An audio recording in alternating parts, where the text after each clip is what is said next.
Hey Denver, Chris Lopez here. Today's episode is another deal analysis. We're going to be talking about a house hack, which is a single family home up in Arvada. My co-host and agent on the deal is Lauren Valnoti. Lauren, good afternoon. How are you? Hey, I'm doing great. Super excited to talk about this one. I know this is just another solid house hack. What did you like about it? I liked about this is, working with Ryan. He knew pretty much right at the beginning what he was looking for, the specific area. And, there was some challenges throughout it, but we were able to get this one under list price, and we did a 14-day close. So under list price, quick close. And we're also going to talk about some of the not so fun stuff that comes with real estate investing, because this unfortunately happened to Ryan and his property. But let me introduce Ryan Lynn. Ryan, how are you doing? Fantastic, Chris. Lauren, thanks for having me. Of course. So Ryan, just kind of give everyone a little bit of background. I mean, what made you get into investing? Who are you? What led you up to wanting a house hack? Yeah, definitely. So like most of us, I read Rich Dad, Poor Dad in college, right? So obviously was infatuated with real estate for quite some time now. Ended up going the normal route and finishing college and graduated with significant amount of student loan debt. So that kind of put my real estate empire on hold, but was able to pay off all that debt, moved to Denver here, and actually moved into a house with someone who was house hacking. So he, was living rent-free and ended up having 6 or 7 properties on his own. So that's when I decided I'm gonna do this myself. Is that what kind of like revitalized the real estate investing? Like, oh crap, I didn't get this done. I'd say so. Yeah, I reached out to him via Craigslist and found the room via Craigslist, and he told me he was in real estate. So I kind of use that as a sign that I need to live with this guy, and ended up picking his brain for a few years, and then re-sparked everything. So was there like a big nugget or knowledge you took away from picking his brain and living one of his house hacks? It's a good one. I'd probably say how frugal he could become, and money conscious, and really any income that he was bringing in, he was always reinvesting. So I've kind of tried to take that into my own practice. So he's just very frugal and has really, really great financial discipline. Yeah. Oh yeah. And that's definitely a skill set to develop for sure. All right. So why did you start with house hacking? Why house hacking? I would say the low cost to entry for sure. Living mortgage free definitely appealed to me. I was actually living alone prior to this purchase and just not really a fan of living alone. So wanted to get some roommates again and build up a nice community. So felt like the house hack was a great option. All right. And what is your long-term goal? Your house hacking, this is the first investment of, I assume, many, but what's the rough goal and timeline you have? Yeah, definitely. So I'd say long-term goals are, I'm 33 right now. I want to get to 10 properties by the age of 40. So I'm currently looking at rentals right now. And then November I'll be eligible to move out and, house hack. So potentially, knock on wood, 3 properties in 12 months. Well, going from 0 to 3 in a year would be, that's impressive. Not a bad year. So, okay, you're 33. The goal is to get to 10 properties in the next 7 years through a combination of house hacking and buying some rentals, a mix of those to get to 10 properties, right? Correct. All right. Yep. So let's jump into this deal. I'm going to turn over to the spreadsheet now. So for the podcast listeners, we will talk the numbers, but always check the show notes or YouTube video for the full details of it. And we're going to use the spreadsheet to get the numbers and actually talk about the process. So I know we started talking at some point last year. My memory is a little fuzzy, but it was post-COVID. That's all I remember. Mm-hmm. We started talking. You wanted the house hack. We got the loose strategy in there, looped in Lauren to go out there and actually execute on there. And so, we started hunting for properties. What was your initial criteria on what you wanted? Yeah, I knew I wanted a single family residence and wanted plenty of space, really, because, you don't want to be living right on top of anyone that you're roommates with. So that was kind of the main ones. A lot of square footage, some yard, and relatively turnkey. Didn't want to do a ton of work. So I'd say those are the main ones. Why single family and not multifamily? Because usually you're the opposite. Most people want to buy multifamily because they run it on bigger pockets. I'd probably say just down payment requirements. Yeah. I don't know. Keep it simple. Do 5% down, right? Yeah. Yeah. Simple. All right. So, Lauren, when you guys started hunting, what was the initial search like and kind of the first couple properties education process? Yeah, so he was focused on a single family property, and location was something that he was like specific on. So we were looking more in like the northwest area of town, also in like the central area. But I think he started to realize that more of the inventory with the finishes that he was wanting is going to be a little bit more outside of like the low high area. And knowing that he really wanted a house hack, I think that the bedroom bathroom count was really important to him, just to ensure like that living space would be suitable for having like multiple people living in the house. Price point, he wanted to stay under $500,000, and like he was saying, more of a turnkey property. So he, having some experience, he's working in the real estate industry. I think he had a pretty level head on his shoulders of just like expectations.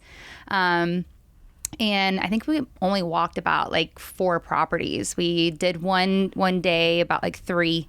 And then the property he ended up purchasing, we went and looked at that single house. And he knew pretty much like right away, walk in the property he ended up purchasing. It was pretty much hitting, checking off every box that he was looking for. And so it is a 4-3 single family home house hack in Arvada, right? Yep, Arvada. And it was just a little bit north of Old Town, right? Yeah. Okay. Yeah. So, I mean, that's a great location. So I put that in a spreadsheet here, primary residence, and you did 5% down. I actually ended up doing 3%. He was able to do 3% down. Yep. So was that the 3% down conventional program? Yep. Correct. Ooh, great. Yep. So 3%. What about mortgage insurance? I think that ended up being about $1,200. But okay, so you're doing monthly paid, or was that upfront paid? I pay upfront. Upfront. Yeah. It only cost you $1,200? I believe so. Wow. Okay, that's great. So we'll kind of adjust those numbers here. So let's talk about the list price and then the purchase price and kind of weave in the story about the contract. So what was it listed at, Lauren? That's a great question. Do you remember what it was listed at? The specific. It was listed at $490. Okay, All that's right. right. Yep. There you go. So $490, but what was it purchased at? Purchased at $475. So, because there was no comps in the area at that $490 price. Okay, so you went in below list price. So was this sitting on the market for a few days or a couple weeks, or what was the listing situation like? Yeah, the history of the property was something that was interesting, and so it was listed previously, maybe like 2 months before on the market. It was pending. It went under contract. It fell out of contract, and they came back at that same price. And so that pretty much gave us some like leverage to understand that, it wasn't under contract yet. We weren't going up any like, other major, offers. So it's always good to start like low whenever you're going to be going in under and provide yourself some like cushion there. But they ended up taking the initial offer that Ryan wanted to put in, looking at the comps that $475, made a lot of sense. And this was back in October, November, right? Yep. Okay. Yeah. We did end up getting 5,000 seller credits as well. Okay. So I'll go and put that in here. Okay, so they accepted your offer, which it sounded like you thought they'd probably counting you higher, right, Lauren? There was a chance. You never really know. Yeah. But, you definitely want to leave a little bit of like room in it. Okay. So got the offer. They put the offer and they accepted it. The first phase is always the due diligence inspection phase. Hire inspector, do all that. What was the inspection process like? I don't know. I'll take that one. Okay. Yeah, after the inspection, it was relatively simple stuff. Fix electrical outlets, whatnot. The big thing was, which I initially skipped, was the radon inspection, but we ended up going back and getting that inspected. That did come back a little bit high. So that was an ongoing issue for probably a month, maybe 2 months after, because we were working with the seller directly on reconciling, the high reading that came along with that. So it did have the radon mitigation system in, but I always just say, you're in a position of power during this inspection period. So even if a radon mitigation system is in there, it always makes sense to get it retested because you don't know if it's operating fully. And, if the fan's broken or anything like that, that's going to come back high, and then 99% of the time the seller is going to pay to correct that. This one was a quicker close, so that little bit of a delay of us end up doing the radon test after the normal inspection. We decided the seller didn't want to get the system installed. The seller didn't want to give us a credit. The seller wanted to install it. But because it was a 14-day close, we decided to go ahead and allow them to fix it after it's closed, because the inspection, whatever you negotiate with the inspection items, will live on past the day of closing. So if the seller agrees to fix something but it's not able to get done in time of closing, they're still responsible to get it done. Great. And so we ran into a couple of issues with that. Yes, and we will talk about that in a few minutes. All right, so on the inspection report, no major things. Obviously, radon was high, but high radon is not a big deal. Install system, $1,000 or whatever it is. So got through that, and you got $5,000 in seller credits. Was that for inspection items? That was, yeah, various items. I think we needed water heater was brand new. I can't remember what else. I think it was the evaporator cooler as well. There was some issues there with the evaporator cooler. But just it was the seller had bought the property and fixed it up. So they were willing to not have to do the work anymore and just get majority of the things done. But I think with the radon, reason why they wanted to fix it was because they didn't believe that the radon, there was really anything wrong with it. They thought maybe the fan was just not plugged in. So they're like, great, we'll agree to this. We'll just go and plug the fan in and it should fix it. And they didn't realize that it was a little bit of a bigger issue. Okay. And something, that we always, recommend clients is do the full inspection, do a screw scope, and do radon. Those are the three things always do. Whether you guys work with us or not, always do that if you're actually buying a property. Always do those three things as a recommendation. All right, so get past the inspection. You got $5,000 in credits for this stuff, which is great. Now, moving on to the closing table, this was a quick close. 14 days is a quick close. Standard contract is about just under 30 days for what we often do. Why did you guys do the quick close? He was working with Joe Massey, and that was something that was important to the seller. Timing on it was as well, and I think timing was important for you also. And it's also something that we've kind of used to work through appraisals a little bit. Joe Massey does a great job of ordering that rush appraisal, and it was just the best thing to make our offer look competitive, especially because we were going in under list. This was technically a flip. So when it comes to the seller, it's a flipper. Time is money for their holding cost. So that was attractive for them as well. And that's just part of your expertise as you put the offer together. You have a backstory. Hey, let's put the pieces together to make this the most attractive offer, which is not always the highest price. Okay, so we get the appraisal. I'm assuming no issues there, right? Came in at value or above, or I think it came in over. Came in over? Which yeah, is another it one. It appraised higher right away. I think it was 481. Great. Is what it came in. Yeah, 2 weeks after we got under contract. Yeah. So that was obviously a great feeling. Yeah. And then for acquisition cost, just kind of standard 5,000, or are they I think major? it was 6,000. Okay, and that counted your PMI. I'm sorry, your PMI prepayment, and no major point buy down. I believe so. Yeah. Okay. So I'm going to zero out this upfront mortgage insurance. That should work. I mean, all in, what? I mean, $17,000, $20,000, you remember? Right around there, yeah. Okay, so we're close enough though, right? Mm-hmm. Okay, that's all we want is good enough right now as we kind of talk about these numbers. Okay, so you get to closing table. Actually, before you get to closing table, you get presented, from Joe or other lenders, what are your options and what was your interest rate on this property? So I came in at 2.75. Nice. Yeah. 2.75, 30-year fixed, right? Correct. All right. Now, let's talk some business plan here because there's really two components to house hack. It's while you're living there, and it's also the future rental property. We always like to prioritize, hey, this is a future rental property and living there for a year because you need to for, lending conditions so we don't commit loan fraud. So while you're living there, what is your plan? Yeah, my plan is to rent out, the 2 rooms right now. I already have the basement rented out.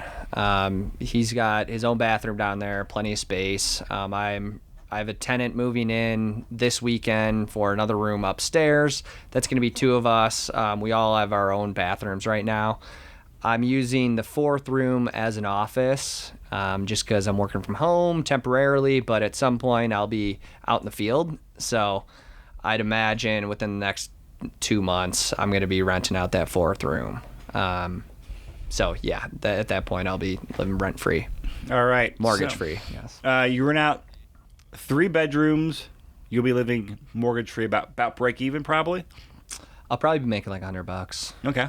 Nice. What are you going to rent the room? Like, so let me back up. Give us a layout of the property and then give us a breakdown of like what you're renting the rooms for. Gotcha. Yeah, and I forgot to mention that in the buying criteria. That was certainly important. So downstairs it's a large room with a personal bathroom. So I'm renting that out for $950 right now. I'd imagine. So I purchased the place in November.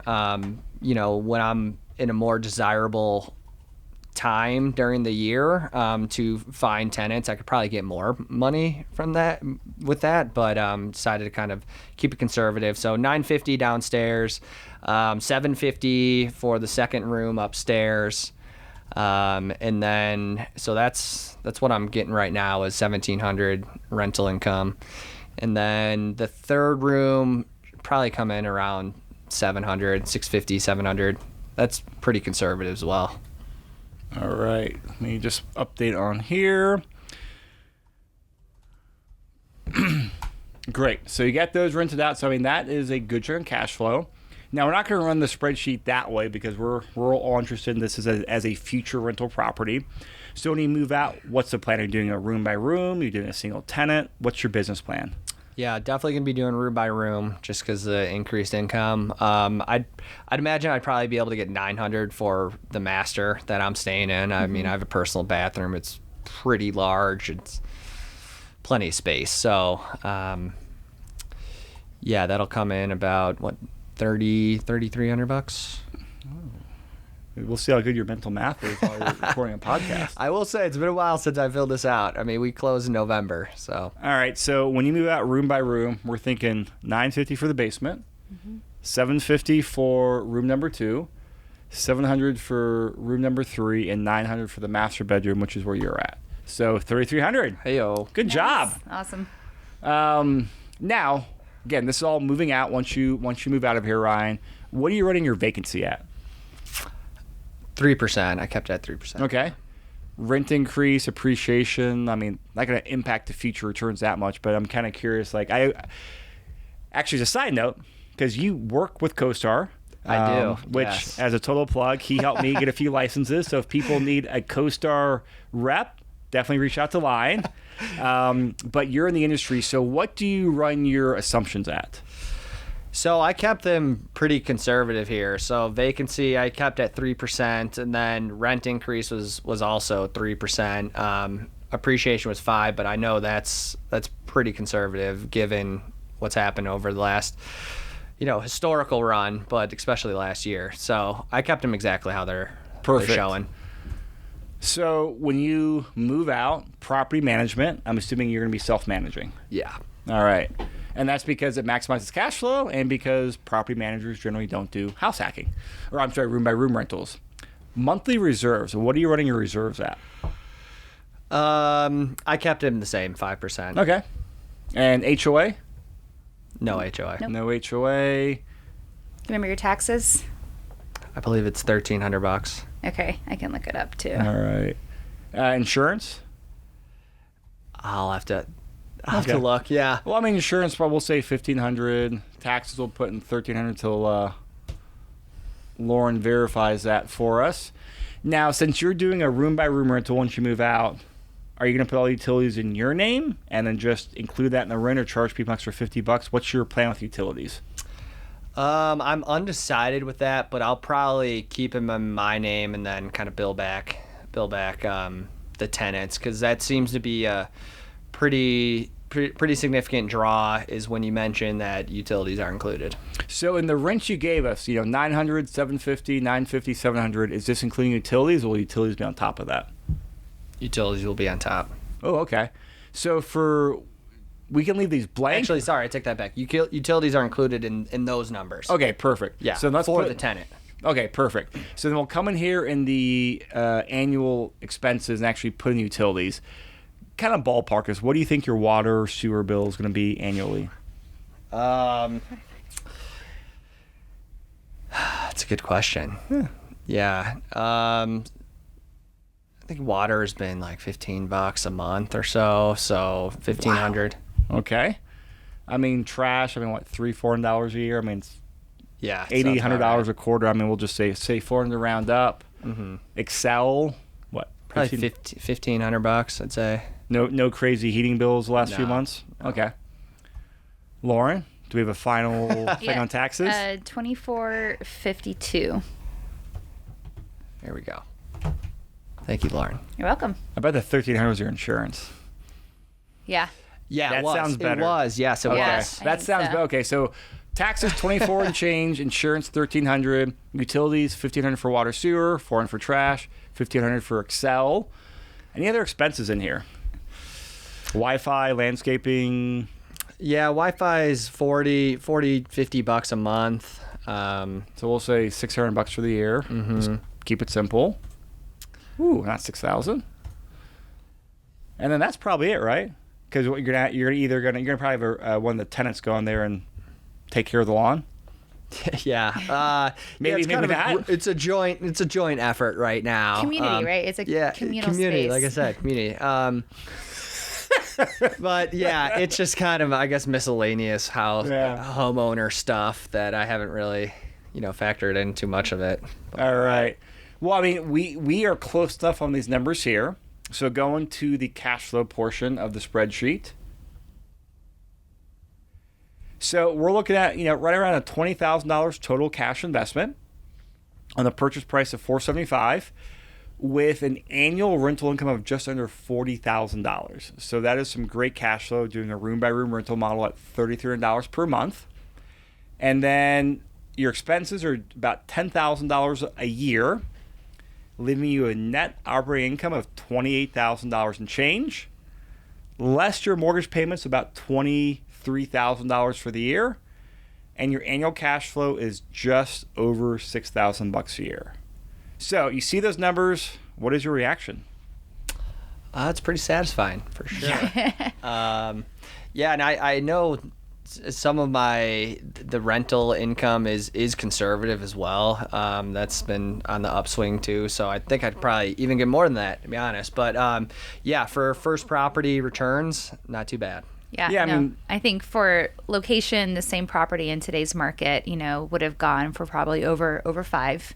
Mm-hmm. And interest rates, not having to pay down to get that 2.75 with a 3% down. I mean, it's awesome. Returns are really good. Yeah, I mean the Zestimate's already over 5, so purchased at 4. It was actually 470, minus the 5,000 seller cost, but yeah, the Zestimate's at like 508 right now, so it's a pretty good appreciation in 4 months. Yep, absolutely. So these are all the positive, all the good things, right, about this deal. So, and again, this is where spreadsheet. Numbers look great. Then we have reality. And as we mentioned in the beginning of the podcast, this was, every investor is going to take your black eyes. I think you got a couple black eyes on this property, and you're willing to share it with us and the audience, which is great because, a lot of the stuff people read and listen to on the internet is it's all just, it paints a very rosy picture, but it's a matter of when, not if, something goes sideways and bad stuff happens. And unfortunately, you had a couple things happen on this property. So since you're willing to share, please tell us. But also, I'll say you have a great attitude because you always say, this happened, but here's the silver lining, which is the right mindset for investing long term. Yeah, of course. And you mentioned black eyes. If I had a third eye, I'd have 3 black eyes.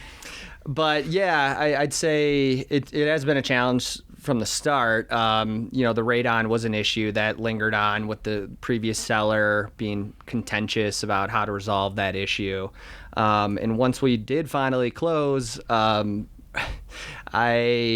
was listing my property on Facebook Marketplace and Craigslist, and they kept taking it down because apparently the maybe it was the previous owner. I'm actually not entirely sure, but there was a scammer using my photos or my address. So every posting I would put up was immediately removed. So it is definitely a challenge getting tenants in there. And then so before we move on to the next one, this is a good one. With that, because this is I've never heard this before with these your posts being taken down on Facebook and Craigslist. So what'd you do to resolve it, and how'd you get tenants in there? Yeah, so I ended up going with Roomster for a little bit. So I was getting some interest via Roomster, and I eventually made a second Facebook account. And they still kept taking that down, but eventually it got pushed through, and I was able to get some more interest back on Facebook. But to this day, Craigslist is removing my photos and or address, location. I'm not entirely sure. As we were talking before, I've reached out to the customer service on both platforms and haven't had much success there, but it's a very polite way to say it. Yeah. So that was definitely a challenge. A little. So if anyone works for Craigslist or Facebook, please email Ryan. Yes, please. I'm still waiting for an answer, by the way. All right, so radon got resolved. I mean, it was a headache, but they ended up installing a second system or plugging in the fan, or what was the resolution? Yeah, so we had to do a little mitigation with the fan. So you actually removed the drywall and sealed up the cracks in the foundation, which allows the fan to work more effectively. Okay. So that's what we did. And the sellers took care of that, right? Yeah. Okay. Yeah. So that got out there. You pivoted from Facebook and Craigslist to Roomster. You're getting the rooms filled. Now the third black eye, and this is probably the biggest black eye. This is a big one. Yeah. Probably about a month in from owning the property, there was a massive flood in the basement bathroom, and that was directly that was the bathroom that my tenant was using. So not only was I managing a full construction project, I was managing like expectations with the tenant. So that was definitely a challenge, but was able to complete that construction. It did take about a month and a half, and I think that the silver lining is all the good contacts that I developed with managing that construction project right away. Plumbers, drywall guys, carpet guys, you name it. I'm much more confident going into my next property. And I really want to highlight this. I mean, just like your attitude, because I remember, you'd email us or I get updates from Lauren, and it would just be like cringe. We're like, we just, unfortunately, just it happens when you get the law of averages. Like you hit the unlucky jackpot. We're like, hey, most of our properties, they're great. Then there's a certain number that, hey, just this stuff happens, and it makes us cringe. We just we feel bad for you. We feel bad on the situation, but it happens. But you always kept a great attitude, which I think is a big difference maker between people that keep moving forward and have success, and not, because it's always a matter of when, not if you get punched in the face like that. And your attitude the whole time is, hey, this happened, but here's the good news. Here's what's making me ready for the next property. I think that's such an important point to share. So taking a step back from that, how'd you train your mindset to go there? Because I feel like a lot of new investors, they need help on the mindset there. What made you go to that positive space versus going down a dark rabbit's hole? Or do you know that's just the way you're wired? Yeah, I would reference the spreadsheet that we're looking at is the positive outlook is, things do come your way and you just deal with them and you just know that in the long term, all this is going to work out. I did have a flood, but insurance, luckily enough, insurance took care of a lot of it. So there was a little bit of a headache there, but I wasn't too much out of pocket financially. And yeah, like I said, I have the good contacts, but I mean, I have a background in sales, so I know every no you get is one no closer to a yes. So I don't know. That's kind of the mindset that I've worked with, in my professional life, and you just gotta, I don't know, you just gotta keep going. Think of the long picture. And how do you manage your tenant's expectations? I imagine he was not thrilled at the situation, and these things don't get fixed and resolved within a day or two. Mm-hmm. He was actually relatively understanding. When the full picture was painted, because it seemed like every day I'd go down there, they're ripping out more and more, and it was down to the studs at one point. But once the timeline was established, I talked to him about him, and I gave him a free month rent.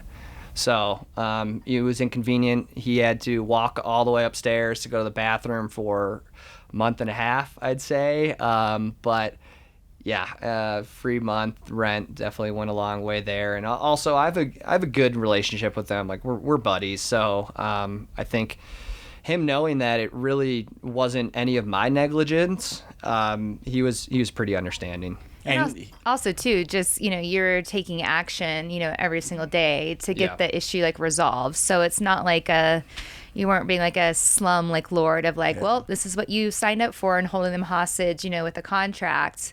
I think that gives a lot of confidence to the tenants of, knowing that you're doing everything that you can to get it corrected and, as fast as possible. And then also you were giving him the additional funds, which always helps. Yeah. So, you're feeling a little bit of the pain that he's feeling too. So you managed it really, really well. Yeah, no, definitely. I was always, trying to push the project along. I think at one point I had 20 different contractors in and out of the house in one day. Wow. Yeah. That might be a record. I mean, I'm a stickler for getting multiple quotes. So I had 3 or 4 different plumbers out there, 3 or 4 different drywall guys, handyman. I even went that direction. I was working and he saw that. So he was pretty forgiving, which I seriously appreciate for sure if he's listening. Great. And he came off of a roomster, he was just a tenant you found off him, not a previous relationship, right? Yeah, no, that was a roomster. Yeah. Roomster lead there. Didn't really want to mess around with the previous relationships. So great. So as we wrap up this deal, I know we are just getting to quarter 2 here. So you are 5 or 6 months into your 1-year requirement for staying there. And you're just starting your search now for your rental property, right? Just a true rental. What are your expectations? What are you shooting for? And I think you're looking down in the Springs or Pueblo market, right? Or where are you looking at? Yeah, I'm still up in the air with as far as markets. I'm entertaining different spaces. But the main thing I'm bouncing back and forth is either condo or single family. Again, there's pros and cons of both, it seems. I'm just I'm looking for just cash flow property. And I haven't narrowed it down too much, but want to say $200 to $400 cash flow is really my main goal. Yeah, cool. So you got some options. You're gonna close on that. And then close on the next house hack towards the end of this year? Is that kind of the rough plan? Rough plan. Okay. Yeah. We'll see how the market shapes up in November. It's kind of an odd time to move. So maybe spring of next year, I'd say at the latest, I'll be moving out and looking for another property. Great. Nice. Well, as we wrap up, any final closing thoughts, guys? Nope. I think that was covered everything there, and it was really good, and really appreciate you, kind of sharing the hard times during your first house hack. It's like Chris says, everyone kind of talks about all the positives, but it's really important to understand that things are going to happen and having that good positive attitude and just willing just to focus on how can I fix this was great. So really, really appreciate that. Yeah. No, it's definitely been a learning experience, but I wouldn't want it any other way because you're that much more educated going to the next property. Totally. So everybody keep that in mind when you're interested in getting into this, and just keep on going. So feel free to reach out to me, I guess, with any questions. My information is going to be in the show notes, I'm assuming. Oh, yeah. What is the best way for people to reach you? We'll put the show notes at Facebook, email, what? Yeah, I'd probably say email or LinkedIn. Okay. They could reach me, and those should be in the show notes. Yeah, so. we'll put those in the show notes for sure. And the last question I have for you, Ron, I mean, this is the podcast is really a great way to network with people. Like, are there certain people you want to network with or people you want to connect with? Like, what are you looking for? Like, any special request you have that the audience maybe will help you out with? That's a good question. Besides new co-star members? Exactly. I feel very confident working with the sales hat is on. I feel very confident working with the Envision team here. But yeah, if you have any interest in getting into commercial real estate, CoStar is the world's largest commercial real estate data and analytics platform. I also represent LoopNet as well. So if you are trying to market any of your commercial real estate spaces, I could help you out with both of those. So yeah, I appreciate the plug there, Chris. You bet. Ryan, thank you so much. Lauren, thank you. Thank you, guys.